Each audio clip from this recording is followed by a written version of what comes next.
Come join Melissa and her guests on the Chats from the Blog Cabin podcast.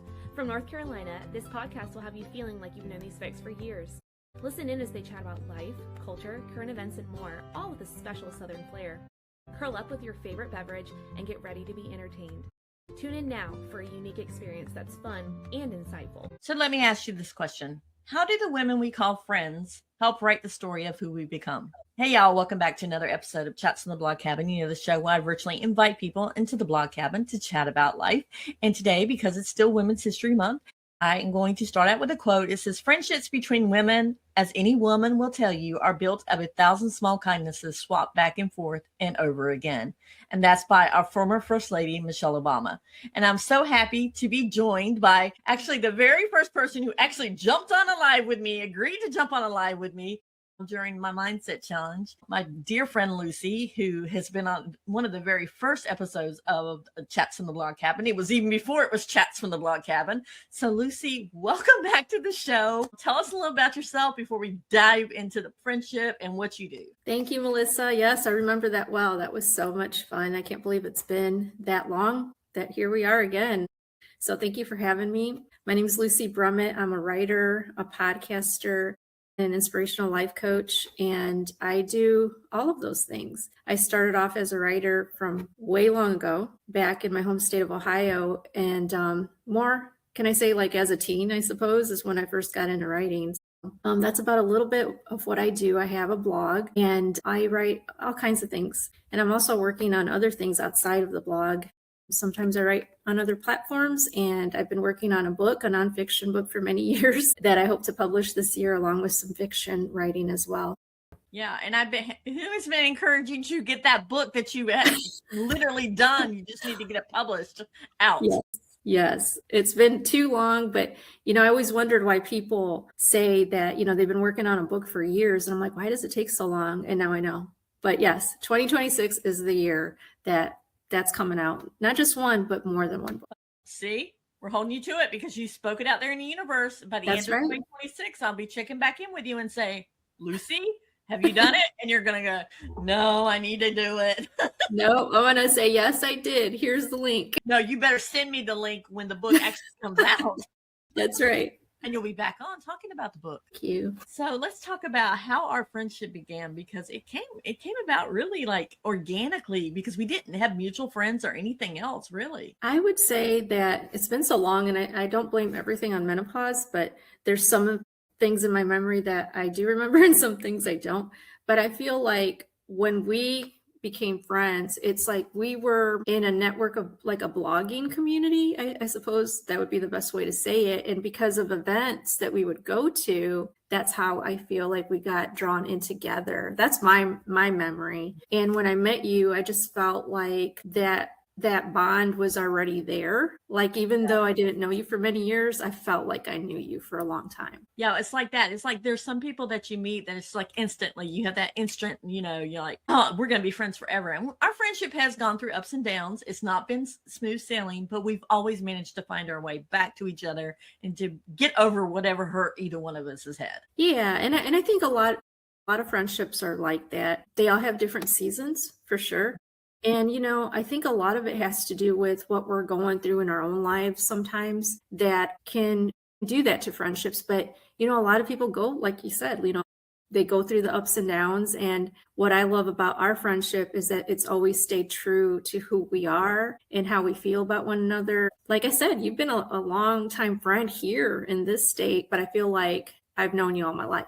Same here. And it seems like whenever we get together, it's like we pick up, like there's been no time pass. I mean, because you live like an hour and a half away from, you don't get to see each other that often. And anytime I'm up near Raleigh, I'm like, hey, hey, I'm going to be in town, or I'll end up flaking out because something will come up. Something will come up with you. And it seems like things are always trying to get in our way, but somehow we manage to still meet up with each other, or at least chat, send each other voice notes, which I absolutely adore. And I love doing that too, because I feel a lot of things, as I've said already, but I think it's real important to always hear our voices, each other's voices, because a text is cool, it's quick and easy, but sometimes we just have to go back to the original way, as I like to call it, and just call somebody on the phone, leave a message, or like you said, we do our voice notes. And there's something about hearing one another's voice that just, if you're having a down day or something, just hearing a voice like that, your voice just will brighten you up, for the rest of the day. And you'll be like, hey, you'll get out of your little funk or whatever it is that, you're feeling. But even if you're not going through anything bad, it's always a really nice thing to hear. Yeah. And 2+2, what I love about the voice note is because sometimes people can be in a bad mood and take a text the wrong way. Where if you hear the voice and you hear the inflection, you're like, okay, they're just joking around and stuff like that, instead of putting on text and you're like, yes, that, what?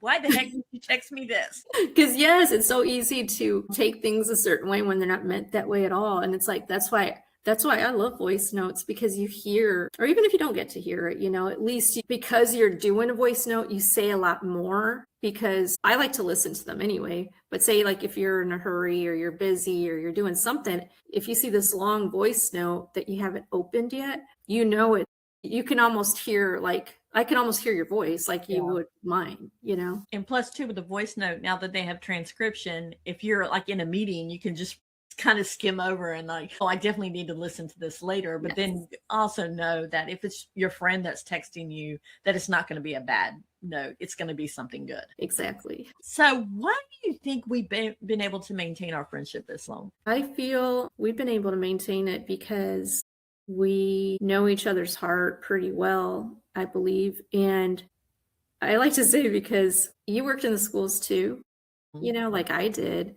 And also our kids, you're married to a Latino man. I was not married to a Latino man, but my kids are half white, half Mexican. So we have that in common, I feel, which is really awesome. And I just think because of our age too, we're in midlife together. And not saying that you can't have a great friend that's younger or older, but I think for you and me, we just have a lot of things in common. Like, you like to do crafts. I like to do crafts, There's things that we have similarities, even though we have our differences and things that we might do. But the things that are similar really draw us together. And I think family, our kids, and what we go through really bonds us together too. Yeah, because I think your 2 boys are the same age as my 2 oldest girls. Yes. So that kind of makes a difference too. Even though you have boys and I have girls, we're just kind of going through the life as empty nesters or having adult kids and trying to navigate that as well. Yes, I agree. So it helps to find friends that are going through what you're going through and have similar, but not always be so like agreeable to everything. Because you have to have that balance too. I mean, it would be awful if we would just agree with every little thing.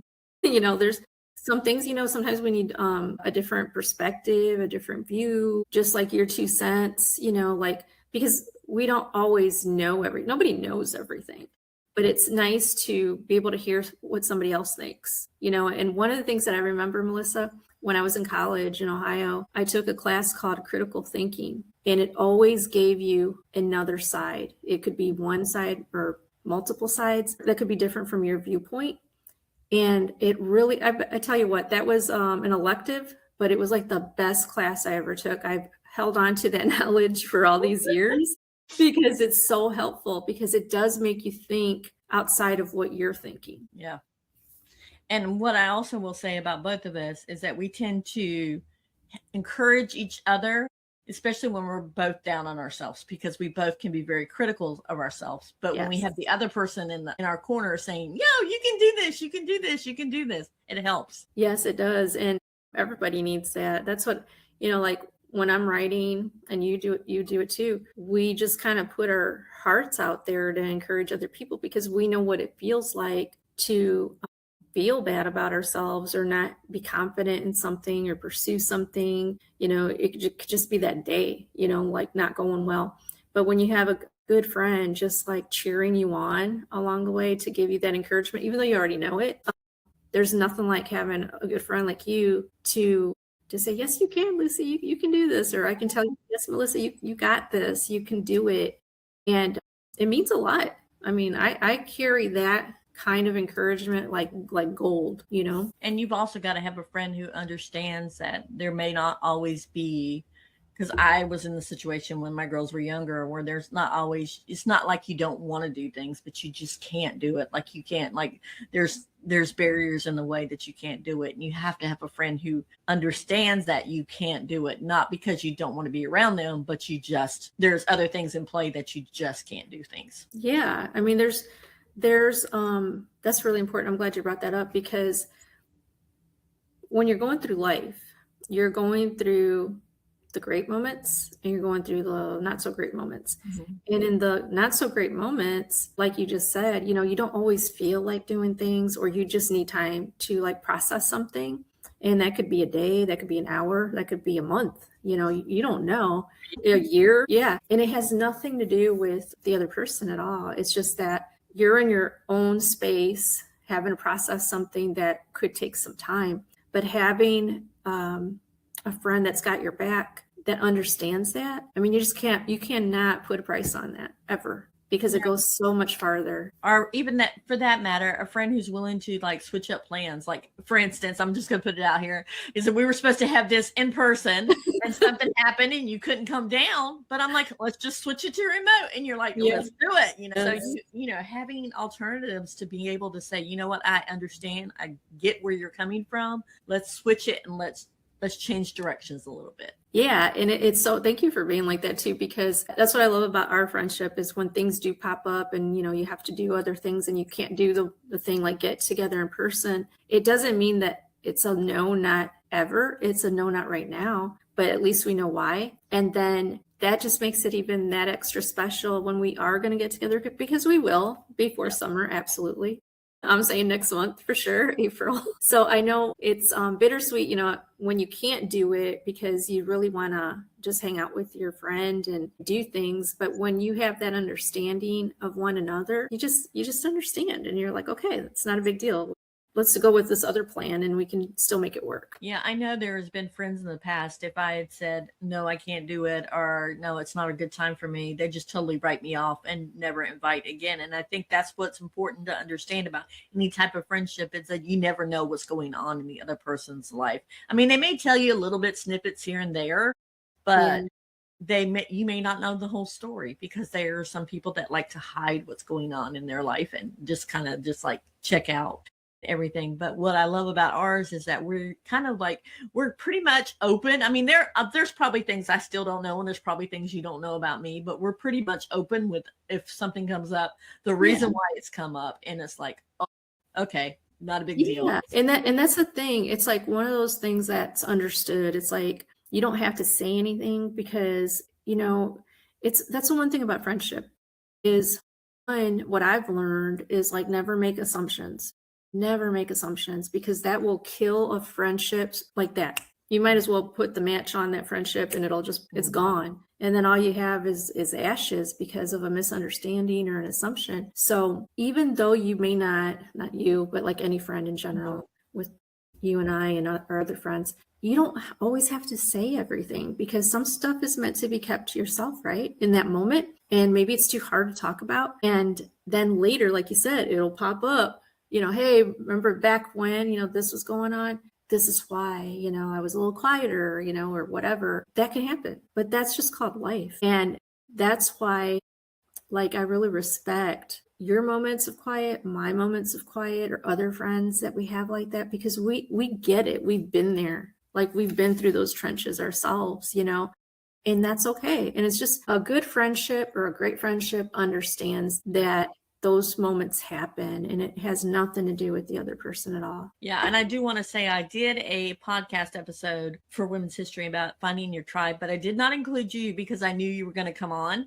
And I wanted but I want the people that are listening to this know that I didn't include her, because I knew she would be the one that if I reached out to her and said, come do a podcast with me, she would absolutely be on it. The other ones would have said, nope. I already know their wheelhouses, but I just knew that you would come on and that you and I would be talking about friendship, because you were the very first one that got me out of my comfort zone and got me on. Because I remember we were doing a Zoom, the very first one. It's Cammie Kennedy, who I said, go mindset, go live in the Right. challenge and talk about one of your core values. And I'm like, I am not going live. I hate to be in front of the camera. Now look at me now. And that was I know. 2020. And she's like, go live. And I'm like, nope, nope, nope. I was like, if I'm going to go live, I'm going to talk to somebody. And I said, hey, Lucy, do you want to come live with me and talk about friendship?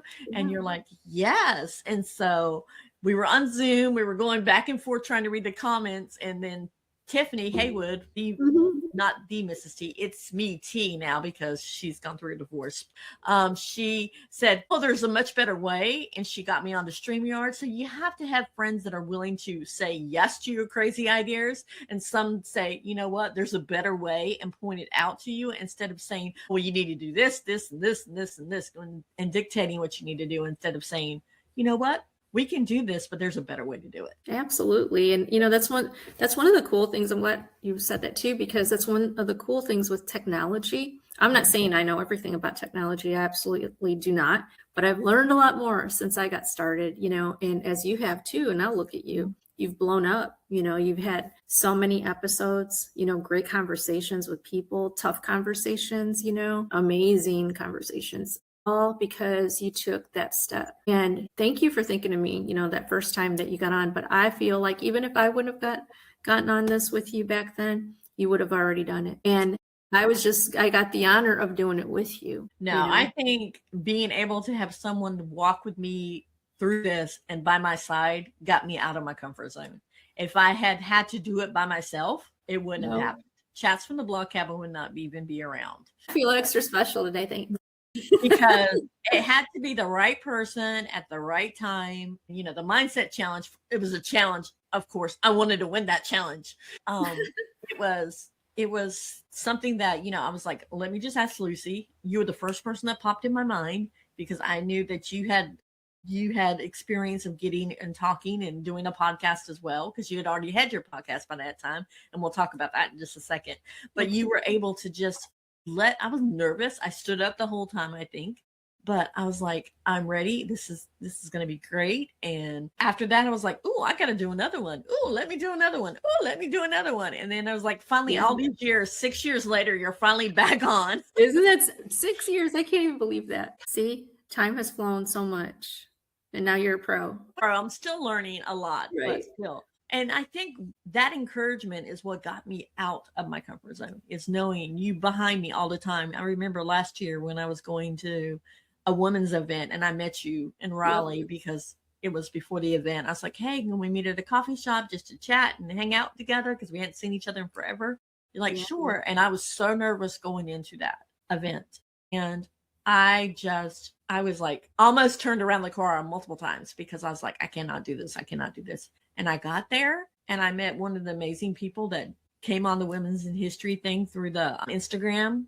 And she's just such a sweet soul. And it's because your encouragement that I didn't leave the parking lot and just completely come home. I'm so glad you stayed. And I remember, because I was actually looking at those pictures this past week, when we did meet up, I'm like, oh yeah, I remember that, and I'm so proud of you, that you did that because, one thing about fear, fear will get a grip on us. And, I still go through it. It's not something that you just can eliminate completely. You're going to have it. But the fact that all it took for you to go on and do that was you, for one, you had to believe that you could, right? You also leaned on me, as a friend, to give you that encouragement. And I tell you what, I've been in your shoes where I've been at an event and I was in, I think, New York or Atlanta, one of the two. And I was intimidated by somebody I wanted to meet that I wanted to write for. And it was overwhelming. And I remember going up to the hotel room and just cried like a baby, and then called a friend that lived in that area. And she coached me through it as a friend, told me, get back down there, wash your face and get down there. And I ended up meeting a really wonderful lady that I was intimidated to meet, all because, again, we're talking about friendship and encouragement. It goes a long way. Yeah, for sure. And what is this about women? We seem to be so critical of ourselves that we can't even see what we are.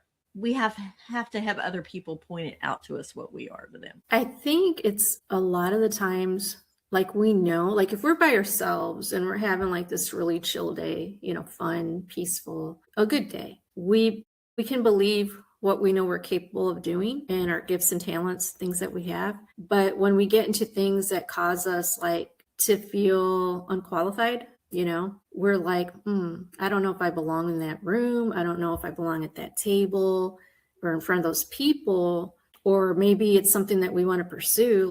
Well, I don't know. Like, I'll use the book as an example. I don't know. I wrote it, but will anybody read it? Or, am I qualified, as a writer? We just have all this like critical self-talk when we get in those moments of doubt, Yeah.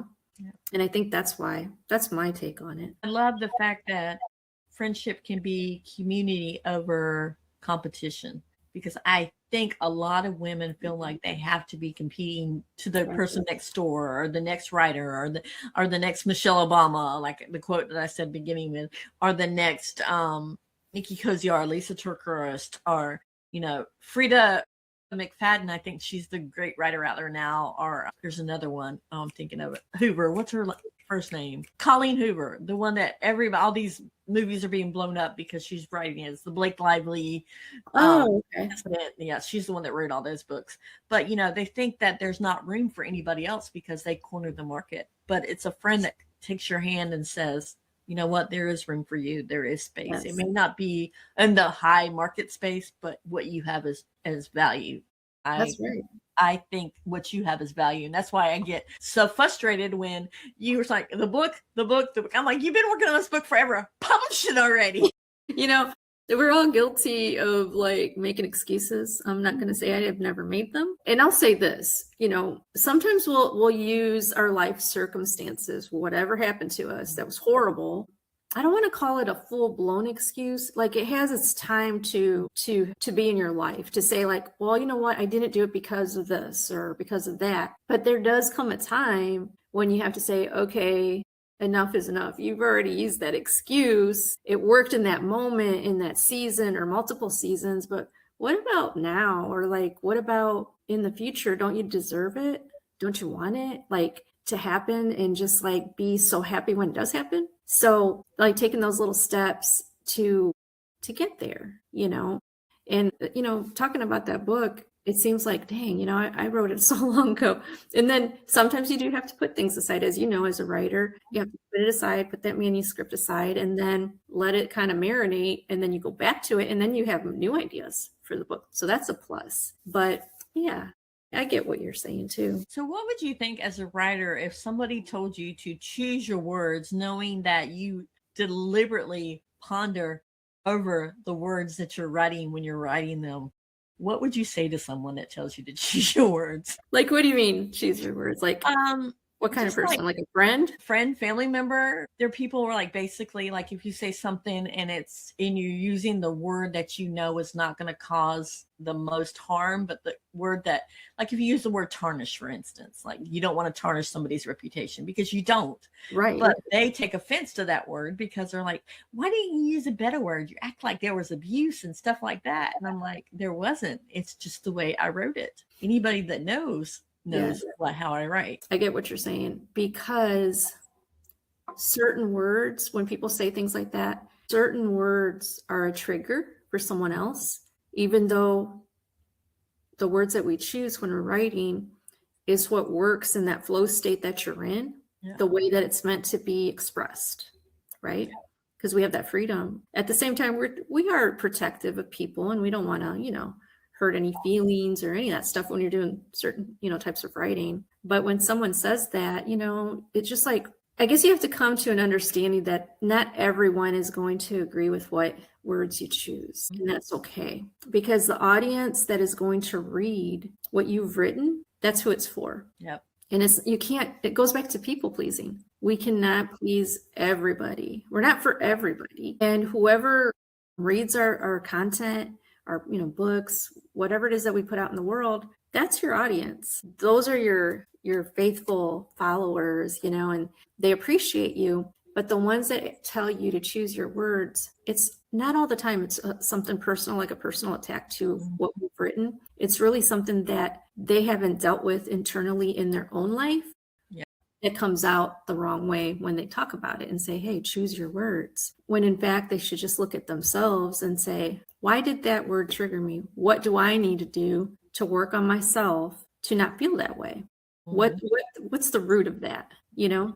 And then you just got to dig a little deeper and see what it is, and hopefully come to an understanding that what you've written in the words that you've chosen were written the way that they were supposed to. And it's written the way that you felt like would cause the least amount of harm, as well as prayed about it when you were Yes. writing it, because I think that's Yes. very important that a lot of people don't realize. When you're a writer and you're a Christian writer, or you're a Christian and a writer / writer, you pray over what you're going to write when you sit down. You're like, okay, you just go into, like you said, a flow state. Then later on you can edit and edit and edit and edit. And who knows, that book that you wrote, that we're going back to the book that you wrote, the book that you wrote could be totally different next time you pick it up and you're editing. You're like, oh, why did I say that? Let me take that out, because we're in different stages of our life. And that book, once you go through all those stages in your life, that book's going to become a bestseller because you were able to go back and re-edit it. Yes, that's right. Exactly. That's one of the things, like, help write the story of who we become, and having friends that are there holding your hand and walking side by side with you, saying, hey, you got this, you can do it. I want that book in my hand. I want an autographed copy.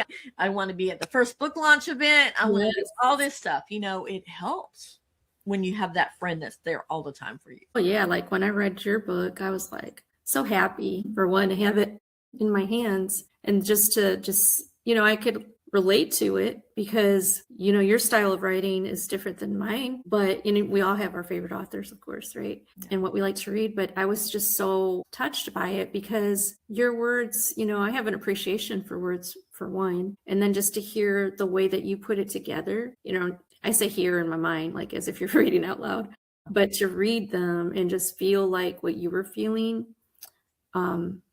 that's just something beautiful, Yeah, and I'm like, I have been begging you to let me read yours, but I think you're not ready to release it yet in the world. It's like giving birth, and you're like, I want to give birth to it, but I don't want to give birth. You're thinking, how's it going to be received? And all these little negative things come in your head when you're writing. You're like, oh, should I write this? Should I write that? And I think that's where you were at one point in time, where you were like, maybe I shouldn't release it yet.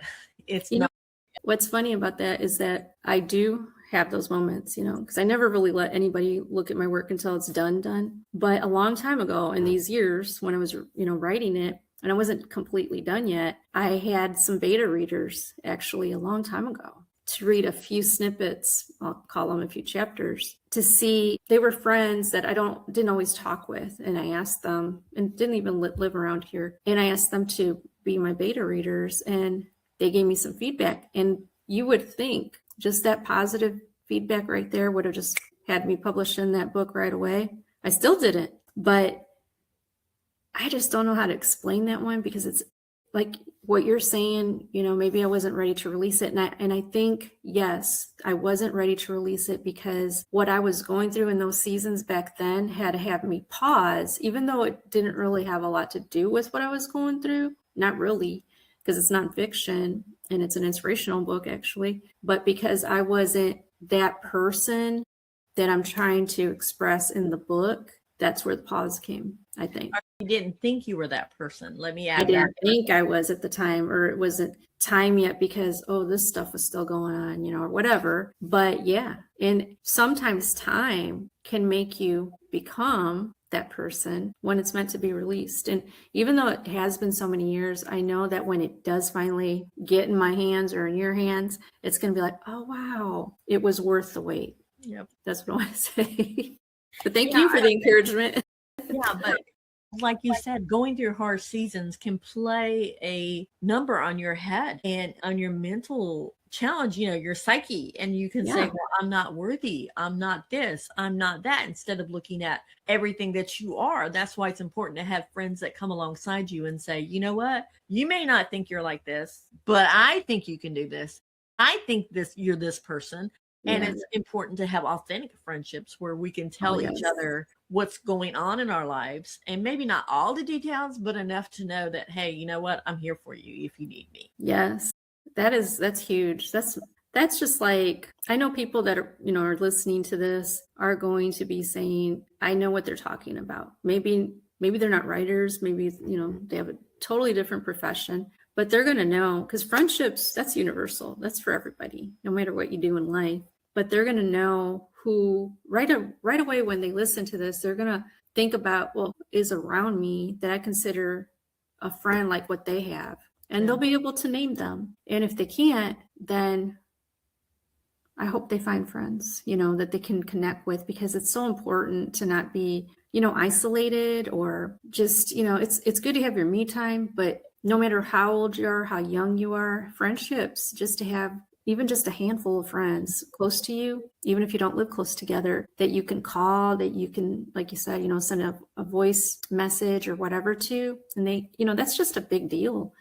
And like, I totally value friendships. And I can think of friendships that I've had since I was a little kid, and they live somewhere else. But like how you and I are, when we get together, it's like we haven't been separated at all. And that's how I feel about those friends. If we were to see each other in person, we would still be the same. Distance wouldn't even be a thing. Yeah, and that brings me to a point that we have to look at the people that we surround ourselves with and look at how we act in certain situations around these people. Because if we're not being our true, authentic self, and feel like if we can't be our true, authentic self without being judged, then are they really friends? Are they just acquaintances? Yeah. And I remember, like, in the past, I would see certain things that would talk about that. And, they would say, here's your like inner, I guess they're always saying the inner circle. So that's always in my head, the inner circle. But then I think of that inner circle as like what you're saying, acquaintances. So you have your friends, that you can just tell mostly everything to. And then you have like outer rings, and those outer rings, those acquaintances could be through work. They could be through church, even, like a social way, a networking friendship, a work friendship, any of those things, they are outside of that, like that target, like that target in the middle. And you have those outer rings. I like to look at friendship like that. But then there's friendships that aren't meant to be friendships, because like you said, if you can't be yourself, or if you feel like you're being judged, or you're being mistreated, or, something like that, you're obviously going to know, like, hey, that's not really for me. They're not treating me fairly, or they're being mean, or, who knows, whatever it is. But in authentic friendship, they're with you, no matter what. And they'll stick by you the same way you will stick by them, no matter what. And even if we go through our moments when we don't want to talk, guess what? Your friend's always going to be there, because a good friend will wait. They will wait, and they will respect when those moments come up. And then when they don't have those moments anymore, guess what? You can celebrate, because like, hey, I'm not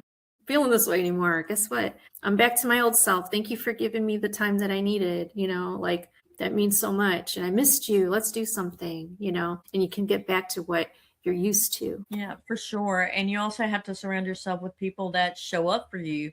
And you may show up for everybody, but they're not reciprocating, just showing up when you really need it as well. Right. Because when you're doing all the work, it's kind of like, even, outside of friendships, think of like when you're with, relatives or something, and you're always constantly checking up on somebody, and they're not doing the same, it can feel kind of like, whoa, wow, they must not really be thinking of me like I'm thinking of them, or it could feel that way. Doesn't mean that they are being that way. But when people show up, that's huge. I had a good friend, tell me a long time ago that, when you get invited and you decline, if you're declining because you just don't feel like it, like, that's one thing. But she's like, go do something, go have fun. Because if you don't do it every so often, with your friends, those invitations stop coming. And I'm like, ooh, that's always stuck with me. That was such great advice. Because I'm like, oh my gosh. And it's so funny, because every time somebody asks me to do something, I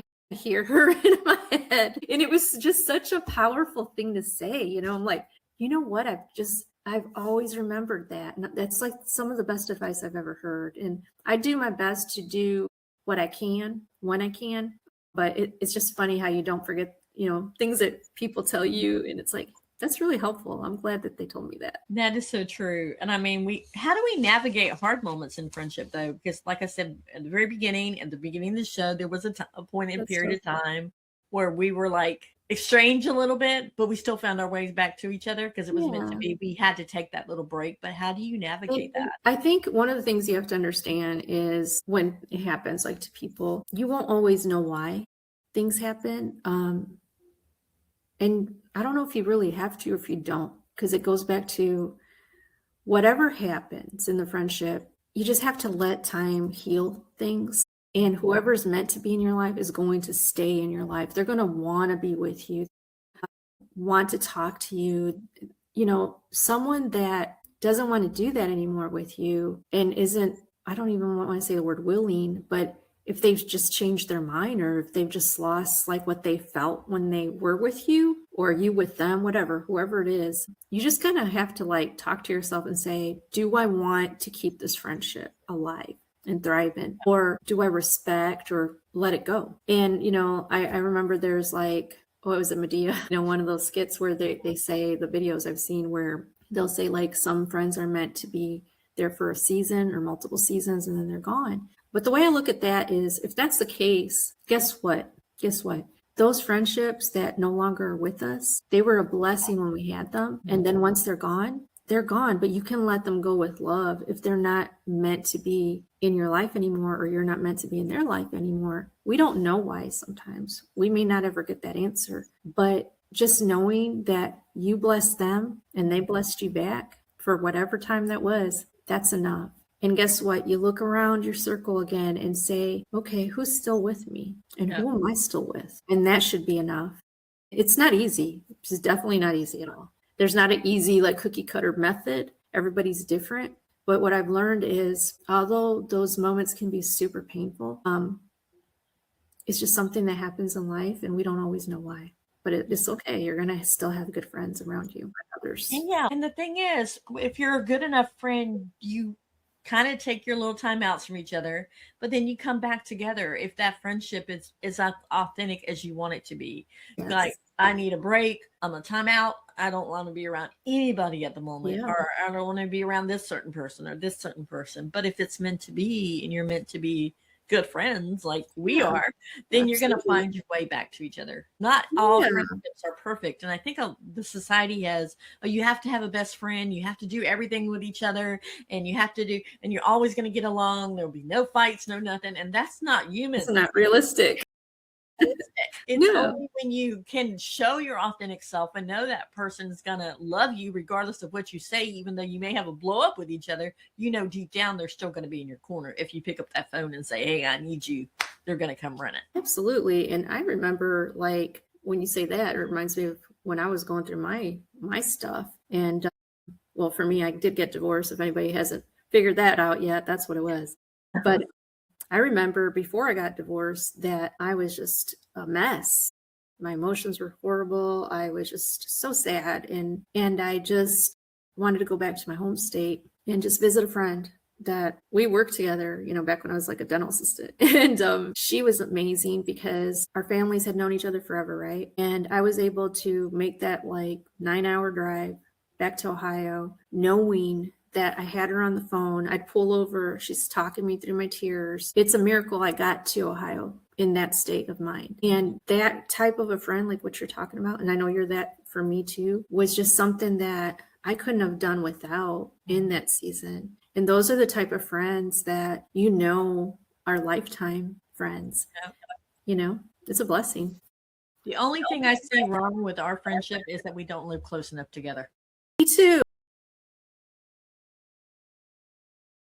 It's perfect, but an hour and a half away from each other means we don't get to see each other often. I feel like, though, we would get in a lot of trouble if we lived closer together. Yeah, but I think a lot of great things would happen too. Yeah, but I think in that trouble. Not because we got in trouble. No, but I mean trouble like we would go out and we would spend a lot of time together, and I think it would kind of like exclude everybody else for a while. I think it would, but sometimes we need that. We can be like, you know, when you were younger, like as a teen, you had your friends and you always at each other's houses and you always wonder, like, don't you guys get tired of each other? But it's so cool that I think even though we live an hour and a half away, we have places that we can go to. And like Raleigh for you and me is always going to be like our go-to place. And I had another friend too. She would go to Raleigh and because it was just closer, like good halfway point. And there's, you know, stuff to do in Raleigh too. But I will say that anytime I've been able to go to your place, I love where you live because that's what I came from in Ohio. So it's just like makes me feel like I'm at home you know. So move already. I know. God willing, one day, right? So what do you hope people will take away about friendship after listening to our conversation? I hope that people kind of do a friendship audit if they want. And that doesn't have to sound scary. It could just be like, give yourself time to like look at who you're closest to, look at who you need to nurture, look at who needs to nurture you a little bit, and then come up with a way to make it happen. Don't just, think about it. But because of what we've talked about, maybe this will spark a conversation with a good friend that you've been wanting to have a conversation with, or you want to go out and do something with. And then like do things to bring that friendship closer. And like one thing I've done is I have some cards that I did a couple days ago that I'm going to mail out. Snail mail. Do snail mail. Yeah. Fun, you get something in the mail, but actually just making it a point to get together with a good friend and just say, hey, I've been thinking about you. I know you're busy.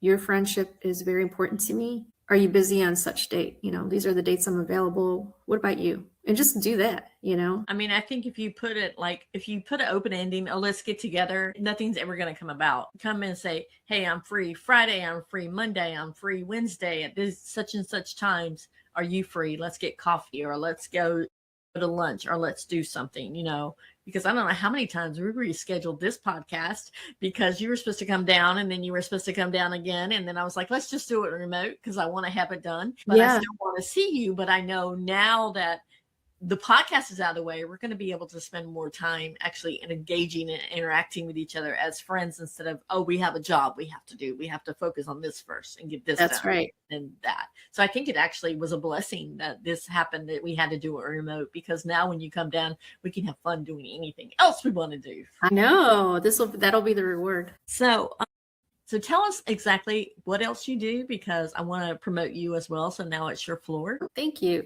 Well, I am definitely a writer first. I tell everybody that. I did get into life coaching back in 2020. And then unfortunately, I had to put it off. So it hasn't been something that I've been active with. I got certified and then just kind of left it there, just kind of quiet. But however, I have, and I don't think I've told you this, Melissa, but what I have done is I have a guide, a little mini course guide that I came up with, and I can tell you all here. It's called From Stuck to Start. So it's for people that feel like they're stuck in life in whatever season that they're in, and they want to just start and get to where they want to be. And it could be anything. It could be a career. It could be a hobby that they want to try. They want to go into business for themselves, whatever it is.